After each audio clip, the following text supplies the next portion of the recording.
पाकिस्तान और बांग्लादेश के दरमियान टेस्ट खेल से कबल बादलों का खेल। रावलपिंडी में बारिश के बायस टॉस ताखीर का शिकार। अंपायर्स ग्राउंड का मुआयना करने के बाद टॉस का फैसला करेंगे। शान मसूद कहते हैं मजबूत फास्ट बॉलिंग अटैक की मदद से हरीफ टीम को काबू करने की कोशिश की जाएगी।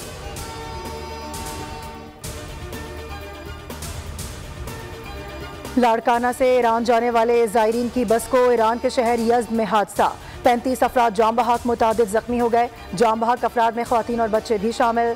वफाकी वज़ीर दाखिला मोहसिन नकवी और वज़ीर आला पंजाब मरियम नवाज का हादसे पर गहरे दुख और अफसोस का इजहार। जख्मियों की जल्द सेहतियाबी के लिए दुआ।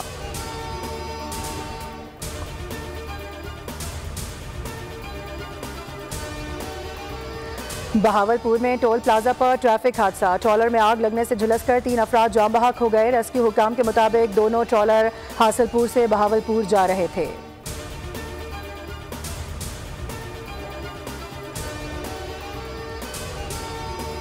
सदर ममलिकत का मुल्क की दिफा में जानों का नजराना पेश करने वालों को खिराज अकीदत। सदर ममलिकत आसिफ अली जरदारी का मुतासरीन ने दहशत गर्दी के आलमी दिन पर पैगाम कहा।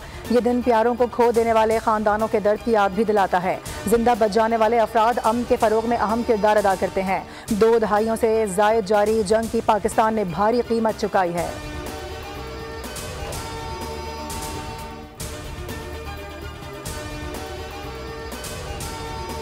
190 मिलियन पाउंड रेफरेंस केस की समाअत आज अडियाला जेल में होगी। समाअत एहतसाब अदालत के जज नासिर जावेद राना करेंगे।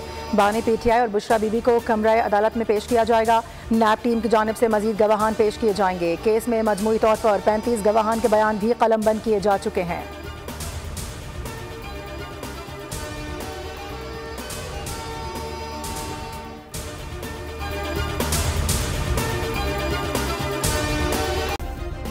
सब्सक्राइब करें और बेल दबाएं ताकि कोई खबर रह न जाए।